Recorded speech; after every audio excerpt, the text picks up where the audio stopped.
Hey everybody, this is PJ Reilly from Lancaster Archery. Got a little DIY video for you today. We wanted to talk to you about installing the hit inserts into Easton arrows.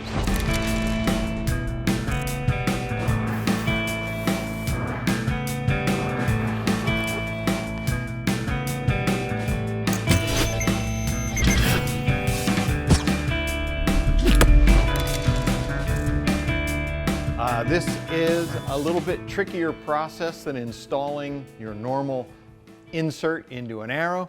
So we just wanted to run down the process for you to help you avoid some problems you might be encountering, how to make it simple so that you know when you're done, when your arrows are ready, that your points are going to go in just how you want them. They're going to be seated properly. Everything's going to be correct with your arrows. So when you get here we've got two different types we wanted to show you. We've got the Easton Axis 5mm, and then we've got Easton Full Metal Jacket 5mm.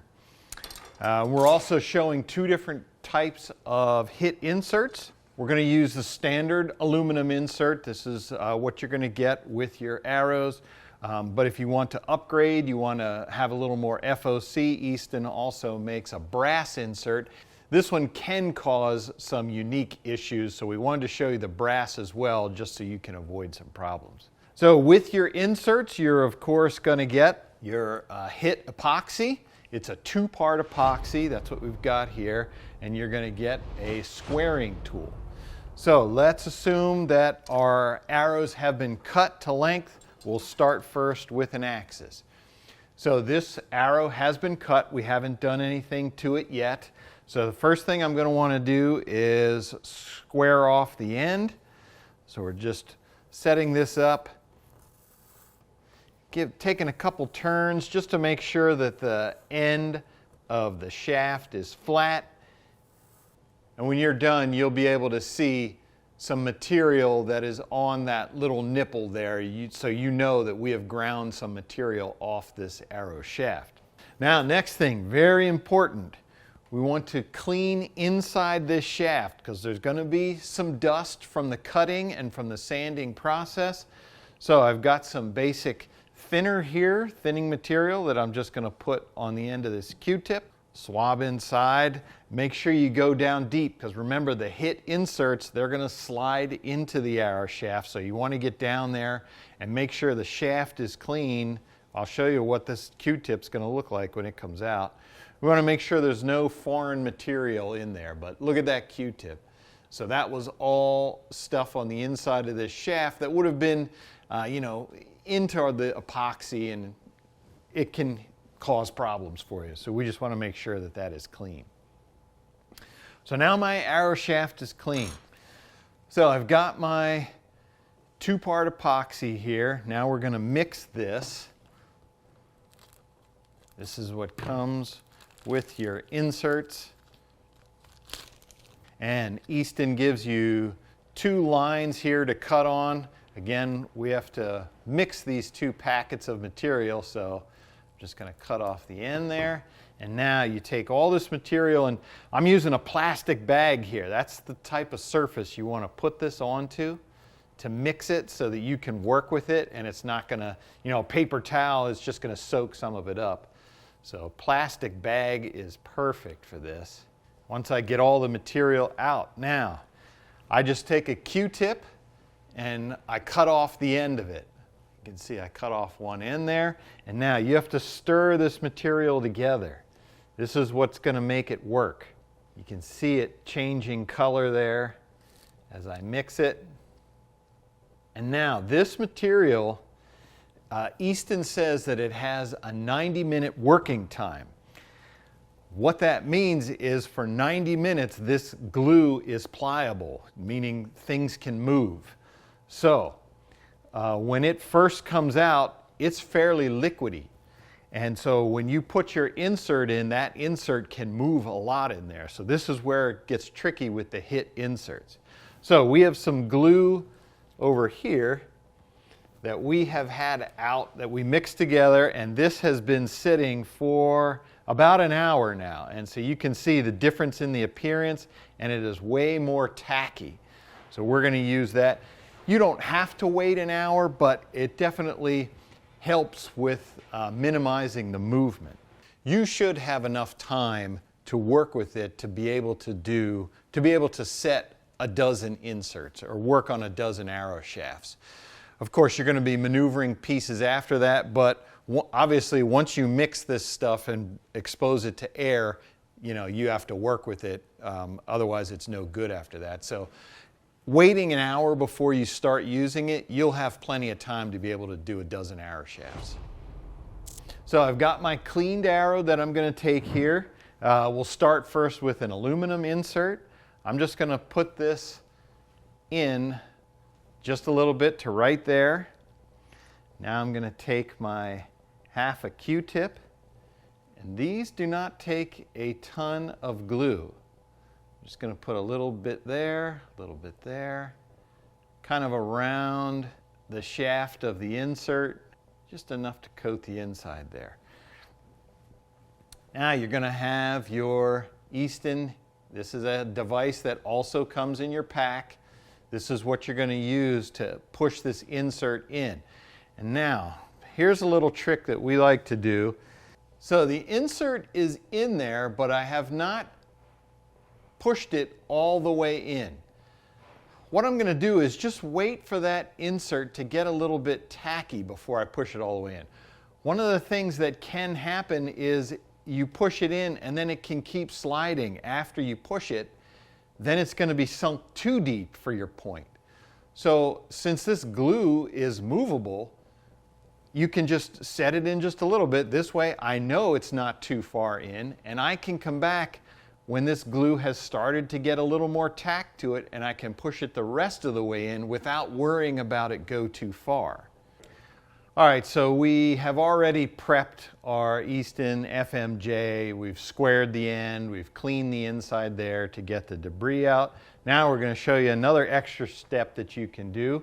We're going to use a brass insert for this one. So just to make sure that there's nothing in the shaft that's going to impede the insert, you can take a standard field point, screw it into the tip here, and now I'm just going to dry fit it just to make sure there's nothing blocking the way. Sometimes when you cut, there could be something in there that gets in the way. Like right there, I just feel a little bit of grit, so I can push it. I have seated that all the way in. This is where the point should sit when it's finished. So now I know everything is clear in there, and now I can just pull this back out. Now I know when I put this in, there's not going to be anything impeding it. So the aluminum insert has a hole in it. That kind of helps equalize the air pressure in there. The brass insert does not have a hole.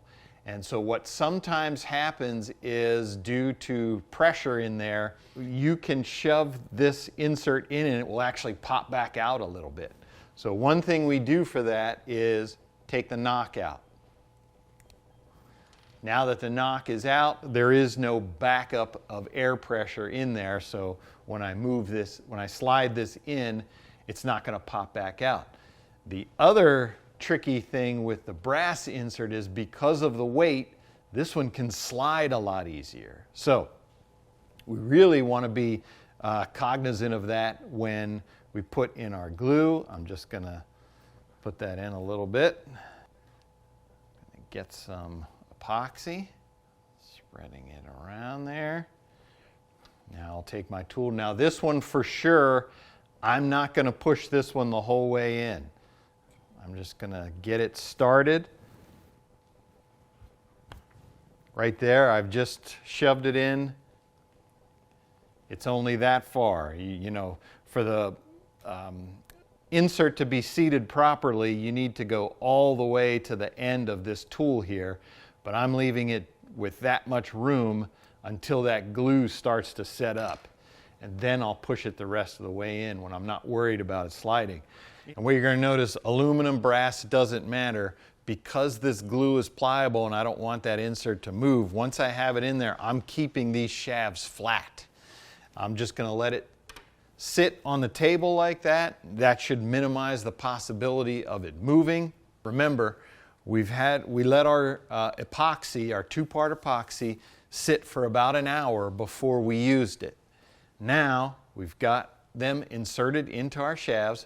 We're going to wait about 20 minutes. It's got some tack to it, and then we're going to finish pushing the insert the rest of the way in, and we'll show you what we're going to do there. So we'll be back in 20 minutes. Okay, so we are back. We've let this sit for 20 minutes, and we're going to finish the installation. First, we're going to go with the FMJ, which has the brass insert, if you remember. And if I just start to push in, I can tell that this epoxy now has some tack to it. So I'm not worried about that brass insert sliding too far. And remember, with the hits, you want to push in up to the, yeah, this definitely has some tack until that is flush. So I know the insert is seated all the way. I'm going to pull it out and twist a little bit. Again, I'm keeping it flat. Cleaning this tool between any time you put it inside a shaft. Always clean this off, because if you have any glue on here and it gets stuck to another insert, you may pull that insert out. So just going to make sure there is no glue on the end there. And now I will do the same thing to my axis, which has the aluminum insert in there. Again, you can see it. It is only seated part way in. So I'm going to put in my tool. Yep, that's got some tack to it. Slide that in. That's good. So I know that one's going to stay nice. Twist and pull out. That came out nice and light. Now, here is another step that is key. If there was any glue on this tool, or of course with the hit insert, you're putting glue on the outside of the insert and then you're pushing it down in. There can be glue between the insert and the end of the shaft. Of course, that's where your point is going to be, your broadhead or your field point. It has to get past that for the threads to contact the insert. So it's very important at this point to clean that shaft inside there between the insert and the end. So we're going to take a Q-tip again with our thinner material. And I'm just going to go inside here and make sure very carefully, I'm not shoving this in so that I move the insert. I'm just putting it lightly in there and twisting. This is just going to make sure that if I got any glue on the shaft, that I am removing it. So that's my FMJ with the brass insert. Now I come over and do the same thing with my axis.